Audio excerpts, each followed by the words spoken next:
ఈ ఆషాఢం శ్రావణ స్పెషల్ మన ఎస్కేటీ gold and diamonds లో తక్కువ VA0 మేకింగ్ చార్జెస్ తో పాటు గోల్డ్ సేవింగ్స్ ప్లాన్ లో చేరితే ఉచితంగా 5 గ్రాముల వెండి నాణెం పొందే సువర్ణ అవకాశం. పర్వాలేదులే, భగవంతుడు చల్లగా చూసుంటే శోభనం గదిలో నీ కొంగుముడి విప్పాల్సిన వాణ్ణి. డబ్బుందని రామనని పెళ్లి చేసుకున్నావు కదా. భిక్షపతి, నేను వదిన్ని కళ్ళు పోతాయా? పోనీ, నిన్ను అనుభవించాక కళ్ళేమిటి? ప్రాణం పోయినా పర్వాలేదు. ఏంట్రా, ఏం చేస్తున్నావు ఇక్కడ? ఏం లేదు నాన్న, పాలేమన్నా ఉంటే ఒక బిందెడివ్వు, నేను కూడా శివలింగం మీద పోస్తాను అంటే నోర్మి అంటుంది. మూసా పోస్తాను వదినా. ఏమా, వాడేమన్నా వాగాడా?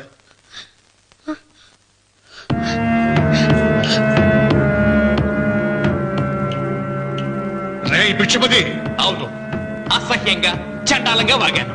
చంపుతావా? చంపు. మీ తాత ముత్తాతలు జంతువులు చంపితే నువ్వు నన్ను చంపు. చంపి నా తల కూడా గుమ్మానికి వేలాడగట్టు. ఇదిగో, పుట్టినప్పటి నుంచి సీత నా భార్య అనుకున్నాను, ఆరాధించాను. నేను తాగుబోతుని, తిరుగుబోతుని, లపుట్టు వేదవునని చెప్పి ఆ సీతకు రామన్న చౌదరి గారికి దగ్గరుండి పెళ్లి జరిపించావు కదా. వాళ్ళ కాపురం కూల్చే వరకు నాకు మనశ్శాంతి ఉండదు. సీతని కట్టబెడితే పీటల మీద విషం దాకా చచ్చిపోతుందని బంగారు లాంటి రామునికిచ్చి పెళ్లి చేయించానురా.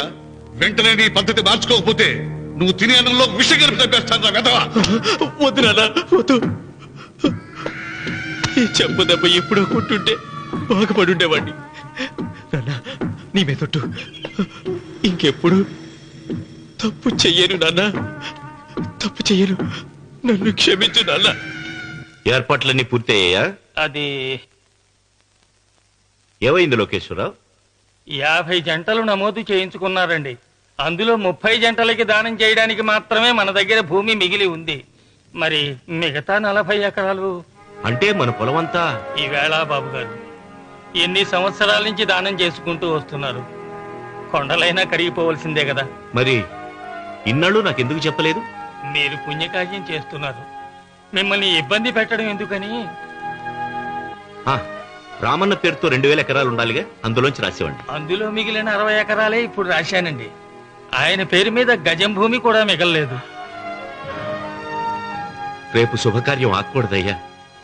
నూతన దంపతులు నా ఇంటి దగ్గర నుంచి నిరాశగా తిరిగి వెళ్ళకూడదు. నాతోరా జగన్నాథం. అన్నయ్య, నువ్వు ఈ సాయం చేస్తే నా పరువు కాపాడిన వాడివవుతావు. 40 ఎకరాలే కాదు, నా యావదాస్తి మొత్తం నాకు ఇస్తాను. నా ప్రాణాలను ఇస్తాను. లోకేశ్వరరావు, అయ్యా కాగితాలు.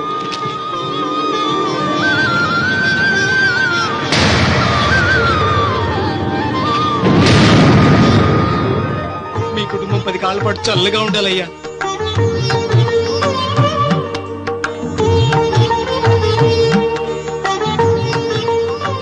నీ పొలం వాయన దానం చేస్తాడు, పేరు తెచ్చుకుంటాడు. ఇంకా నీకే మిగులుతాది, డబ్బు లేచిపోతావు. తొందర పడకు, చూస్తావుగా. ఒరే రావుడు, ఈ భోజనాల కార్యక్రమం చూస్తుంటే నాకు తిరుపతి దేవస్థానం గుర్తుకొస్తోందిరా. నువ్వైనా చెప్పచ్చు కదా మీ నాన్నకి, ఈ దానాలకు అంతే లేదా? ఎదుటివాడికి ఇంత పెట్టడంలో ఆయన ఆత్మసంతృప్తి పొందుతున్నారు. ఆ పుణ్యమే ఆయన నిండు నూరేడు బ్రతికిస్తుంది. నువ్వు అన్నం వచ్చి ఇదంతా నీ పుణ్యమేరా. అంత మాటలు కన్నయ్య. హర హర మహదేవ్ శంభో శంకర. ఓం నమః. పెదనాన్న, ఏం బాబు? పెదనాన్న, నాన్న. ఏమిట్రా? నాన్న నోరు. ఏమిటో చెప్పరా. మా నాన్న నోరు తెరిచి నిన్ను అడగలేక నాకు దస్తావేజీలు ఇచ్చి పంపించాడు. దేనికి? మీరు మా దగ్గర తీసుకున్న పొలానికి గాను రుణపత్రం రాయించుకు రమ్మన్నాడు.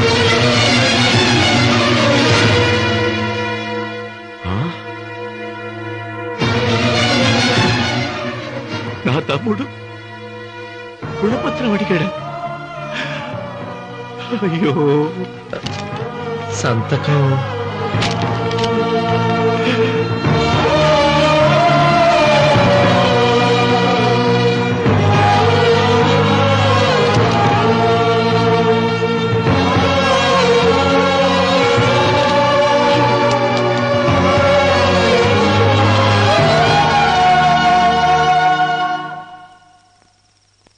ఏంట్రా తినవేంటి? ఓహో, అన్నంలో విషం కలిపి చంపుతున్నానని భయపడి చస్తున్నావా? లేదురే, తిను. ఏంట్రా? నాకేమైంది? నువ్వు అన్నంలో విషం కలిపి నన్ను చంపుతానన్నావు కదా, ఆ పాపం నీకెందుకు అంటగట్టాలి అని నేనే నా అన్నంలో విషం కలుపుకున్నాను నాన్న. పొరపాటుగా పళ్ళాలు మారాయి. నాన్న ఎలాగో చచ్చిపోతున్నావు కదా, నీకు రహస్యం చెప్పనా? ఇంతకు ముందే మీ అన్నయ్య చేత దొంగ దస్తావేజీల మీద సంతకం పెట్టించుకున్నా. వాళ్ళని వీధిలోకి తీసుకొస్తా. నాన్న, ఈ రేతో నీకు చెప్పాక నేను ఎందుకు బతికిస్తాను? నాన్న, చిన్నప్పుడు నీ గుండెల మీద ఆడుకుంటే తెగ ఆనందపడేవాడు కదా, పోయేటప్పుడు కూడా ఆడుకుంటా ఆనందపడే. చల్ చల్ గుర్రం చలాకి గుర్రం, చల్ చల్ గుర్రం చలాకి గుర్రం, చల్ చల్ గుర్రం చలాకి గుర్రం, చల్ చల్. నాన్న, అయ్యో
తొందరగా పోనీరా.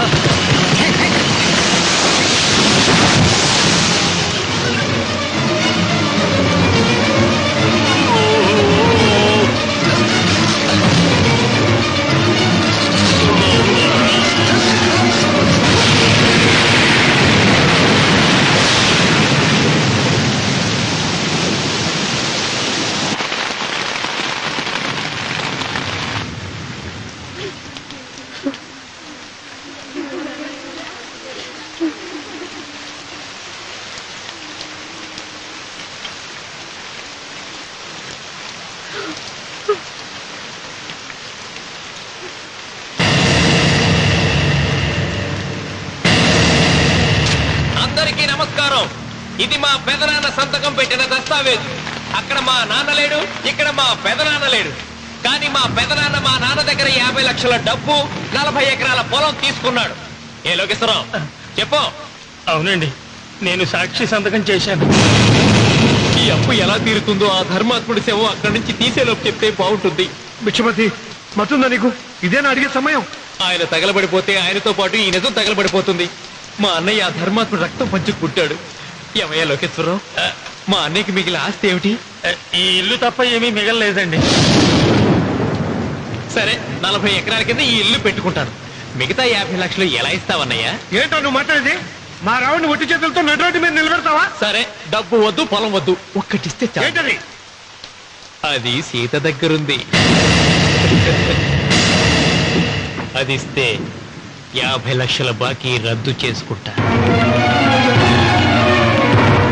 సీతారత్నం పుట్టింటి వాళ్ళు పెట్టిన 7 వారాల నగలున్నాయి. అవన్నీ నాకు ఇచ్చేస్తే నేను సరిపెట్టుకుంటాను.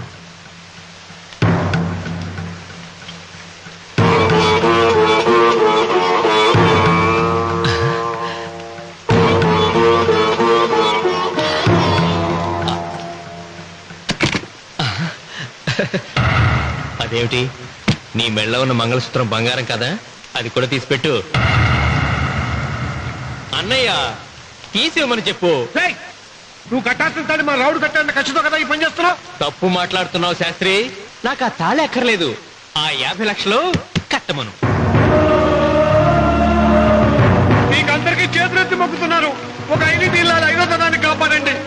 కోసం తన సర్వస్వాన్ని మీకు దానం చేసి కొడుకును ఒట్టితో నిలబెట్టారు మా శివరామకృష్ణ గారు. మీరందరూ ఇంటి మూలంగా లాభం పొందిన వారే. ఆ ఇల్లాను మంగళసూత్రం తీయకుండా కాపాడండి. దయచేసి మీకు కొంచెం సహాయం చేయండి. భక్తులు నీకేమైనా సిగ్గుండదా?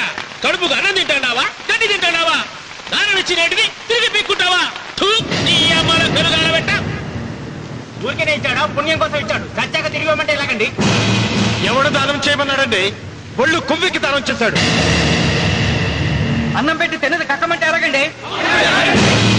సోము తమ్ముడిది సోకేవా అన్నగారు అనుభవించారన్నమాట. ఏమైనా నిలబడి చూస్తాడారు సిగ్గు లేకుండా. ఈయనే ఉంటే మన గుండె అని విక్కుంటారు. మనం వచ్చే పట్టుకొని అడుగు తినాలి.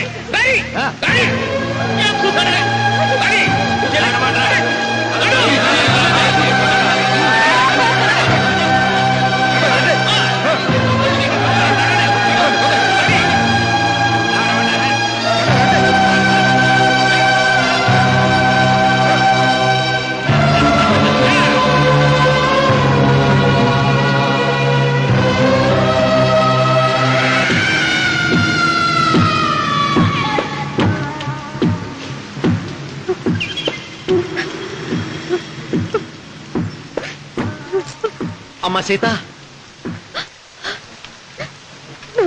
భిక్షపతి, మా వియ్యంకుడు బాకీ ఉన్న 50 లక్షల డబ్బు, 40 ఎకరాల పొలం నీకు నేనిస్తాను. సరేనా?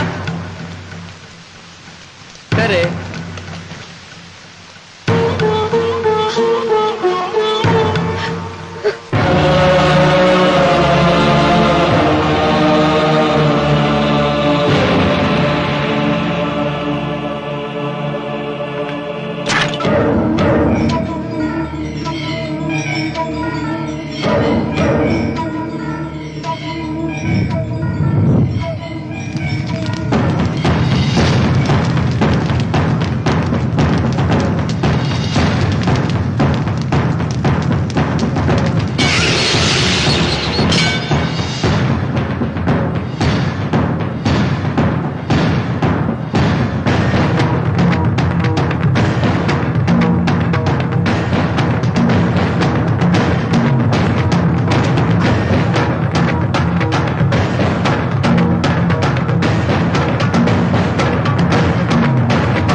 దేవుడా? ఆయన దేవుడే అయితే 24 గంటలు శివ పూజ చేస్తూ దానధర్మాలు చేసిన మా నాన్నకు దిక్కులకి సౌనిస్తాడా? దేవుడి పట్ల అపచారం చేయటం మహాపాపం. దేవుడిని ఎన్నాళ్ళు మనం చేసుకునే ఆత్మద్రోహం. అసలు దేవుడే లేడు. దిష్టి బొమ్మలాగా నా ఇంటి ముందు ఆ శివలింగం ఉండటానికి వీల్లేదు. తప్పో మీరు ఆ శివలింగం జోలికి వెళ్తే నా ప్రాణాలు తీసేసి వెళ్ళండి. నా భర్త దేవుడికి అపకారం చేయడం ఈ కళ్ళతో చూసే కంటే మీ కళ్ళ ముందే చచ్చిపోతాను. నన్ను చంపేసేయండి. నీకు ఇంటి ముందు శివలింగం దేవుడా, నాకు మాత్రం నల్లరాయి. ఈ రోజు నుంచి నేను ఈ వీధి గుమ్మం నుంచి నడవను. ఆ నల్లరాయిని కన్నెత్తి చూడను. ఆ పెరటి గుమ్మమే నాకు వీధి గుమ్మం. ఇది అంగీకరిస్తుంది. నువ్వు నమ్ముతున్న దిష్టి బొమ్మ కోసం కాదా, నీ కోసం. లక్ష్మి వచ్చింది. ఇంకా సీతారాముడు. భిక్షపతి గారు తీసుకున్నది 40 ఎకరాలని, మిగతాదంతా కుట్ర అని, ఆ కుట్రలో నాకు భాగస్వామ్యం ఉందని రామన్న గారికి తెలిస్తే నన్ను చంపేస్తారండి. డబ్బు చూసేసరికి ఆశ పుట్టిందా? ఇదిగో ఈ సంగతి ఎవరికైనా చెప్పావో కోసేస్తా. భిక్షపతి, నువ్వు నాశనం అయిపోతావురా, నాశనం అయిపోతావు.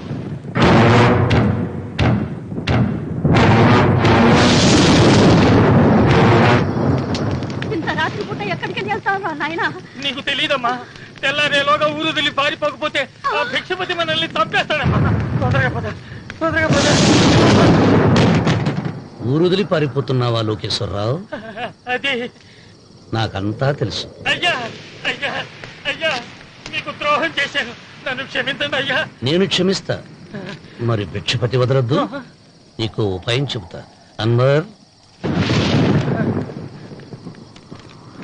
నీ ప్రాణాలకు భిక్షపతి మూలంగా ప్రమాదం ఉందని నీ చేతులతో నువ్వే రాసు. నేను కాపాడతాను. దాన్ని జాగ్రత్తగా మడిచి నీ జేబులో పెట్టుకో. అర్థం కాలదా? నీ ప్రాణాలను నా చేతుల్లో పెట్టావుగా. మీ అమ్మను జాగ్రత్తగా ఇంటికి తీసుకుని వెళ్ళు. వెళ్ళు. వస్తాం బాబు. పదమ్మా, పద.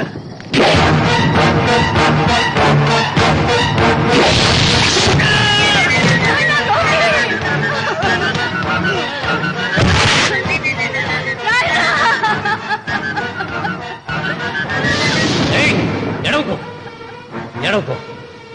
కన్నీళ్లు పెట్టేంత గొప్ప చరిత్ర కలిగిన వాడు కాదే నీ కొడుకు. అన్నం పెట్టిన మా నాన్న చావు కారణమైన వాడు. నీ కొడుకుని భిక్షపతి చంపాడని పోలీసులకు చెప్పాలి. అప్పుడే బ్రతికినంత కాలం నీకు నీ మనవరాలకి ప్రాణభిక్ష పెడతాను. లేకపోతే అలాగే బాబు. అన్వర్, అయ్యా, వీడి శవాన్ని తీసుకెళ్లి భిక్షపతి ఇంటి ముందు పడే.